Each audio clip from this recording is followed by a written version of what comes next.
Assalamualaikum Sobat Ila, ketemu lagi dengan saya di Ila Normi Channel. Perdebatan yang membahas tentang pentingnya antara akal dan wahyu itu sudah terjadi di dunia Islam, di dunia peradaban Islam sejak dulu. Sejak ketika baginda Rasulullah SAW meninggal dunia, wafat, di situ sudah ada yang mempertanyakan, mendahulukan akal atau wahyu.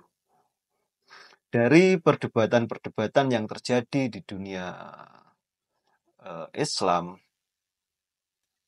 memunculkan berbagai macam perumusan tentang akal dan wahyu ini. Apakah di antara itu ada yang lebih penting atau di antara keduanya itu penting semua.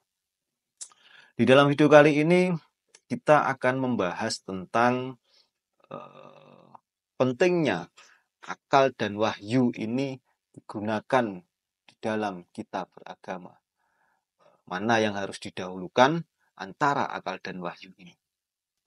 Oke Sobat Ilah, simak terus video kali ini sampai tuntas dan kita diskusi bersama.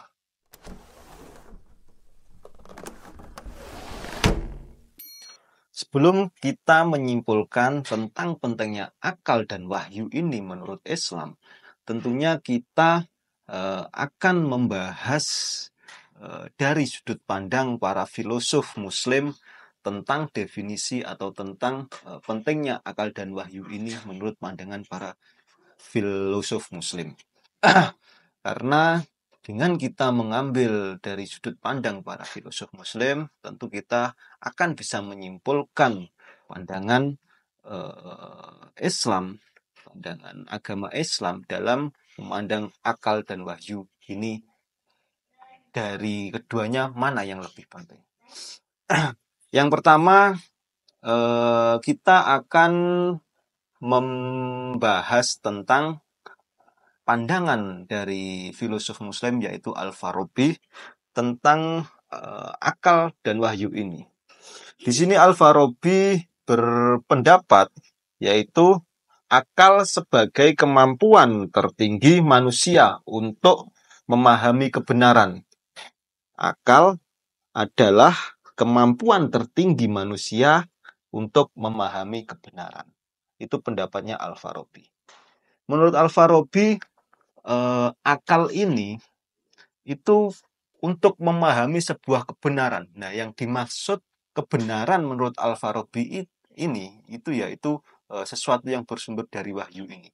Jadi untuk memahami, untuk menerapkan sebuah wahyu atau sebuah kebenaran menurut Al-Farabi ini sangat dibutuhkan sekali, yaitu adanya akal di dalam manusia. Jadi di sini Al-Farabi berpendapat atau berpandangan bahwasanya antara akal dan wahyu ini saling berkaitan, tidak bisa dipisahkan di antara keduanya, yaitu saling melengkapi kehadiran akal dan wahyu ini. Apabila menurut Al-Farabi ini, apabila akal tanpa wahyu, maka ya akan liar akalnya, tidak ada batasan-batasan. Tetapi ketika wahyu juga tanpa akal, wahyu itu tidak dapat dilaksanakan. Karena untuk melaksanakan sesuatu wahyu itu ya dibutuhkan akal di dalam perbuatan manusia itu. Selanjutnya masih menurut filosof Muslim yaitu Ibnu Sina atau Avicenna. Menurut Ibnu Sina ini wahyu yaitu cara komunikasi Tuhan kepada makhluknya atau dengan manusia. Akal itu menurut Ibnu Sina adalah cara manusia untuk menafsirkan wahyu. Nah, di sini Ibnu Sina atau Avicenna itu berpendapat bahwasanya wahyu itu cara Tuhan itu berkomunikasi kepada manusia, dan akal itu cara manusia untuk memahami atau untuk menafsirkan kalam-kalam Allah itu tadi. Nah, di sini juga dapat disimpulkan bahwasanya menurut Ibnu Sina ada keterkaitan yang sangat penting antara akal dan wahyu, karena di antara akal dan wahyu ini saling mendukung. Ketika wahyu turun atau Tuhan ingin berkomunikasi dengan manusia dengan menurunkan wahyunya, maka akal manusia itu yang bisa menerima atau bisa menafsirkan dari apa yang dikatakan oleh Tuhan itu tadi. Itu menurut Ibnu Sina. Selanjutnya yang nomor 3 masih menurut filosof Muslim yaitu Al-Ghazali. Di sini Al-Ghazali berpendapat bahwasanya wahyu membantu manusia untuk mengetahui hal-hal di luar akal.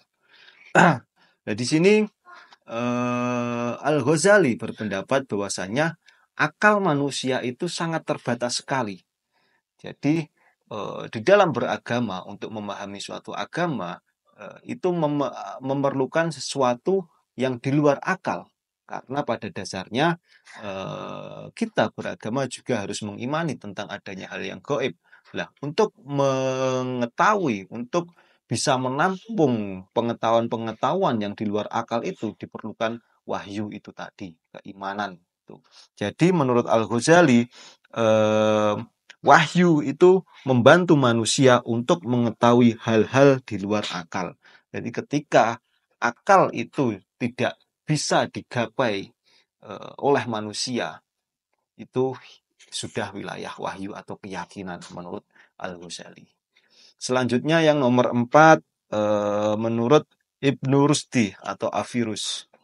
Di sini Avirus berpendapat yaitu memandang akal sebagai sarana memahami wahyu. Nah, di sini Ibnu Rusdi atau Avirus ini juga berpendapat sama seperti Al-Farabi bahwasanya untuk memahami sebuah wahyu itu diperlukan akal. Jadi antara wahyu dan akal itu saling berkaitan sekali. Karena apa? Karena ya itu tadi, wahyu ketika turun dari Tuhan, itu kalau manusia tidak mempunyai akal, ya wahyu itu tidak bisa dipraktekkan atau wahyu itu tidak bisa diterapkan di dalam kehidupan. Tapi kalau wahyu diturunkan oleh Tuhan dan diterima, ditafsirkan manusia, itu bisa diterapkan. Penerapan wahyu itu membutuhkan akal pikiran manusia. Itu menurut Ibnu Rusdi atau Avirus. Di sini dari pandangan Ibnu Rusdi itu juga saling berkaitan antara akal dan wahyu ini. Tidak ada pertentangan antara akal dan wahyu ini mana yang lebih penting. Jadi dapat disimpulkan dari beberapa pandangan para filosof yang saya sebutkan tadi bahwasanya antara akal dan wahyu ini saling melengkapi, saling ketergantungan, di mana wahyu itu adalah sebuah kebenaran yang absolut. Nah, untuk menerima kebenaran yang absolut ini itu diperlukan akal, diperlukan akal dalam mengaplikasikan kebenaran yang absolut ini. Saya ambil contoh ketika Al-Quran diturunkan di dunia, kalau tidak ada akal yang mengaplikasikan di dunia, maka Al-Quran itu ya hanya barang mati, tidak bisa diaplikasikan, tidak bisa ada yang menerapkan. Jadi wahyu diturunkan kepada Nabi Muhammad, dan Nabi Muhammad menyebarkan kepada seluruh manusia. Di seluruh manusia dan Nabi Muhammad ini menerima wahyu, mengaplikasikan wahyu ini dengan akal.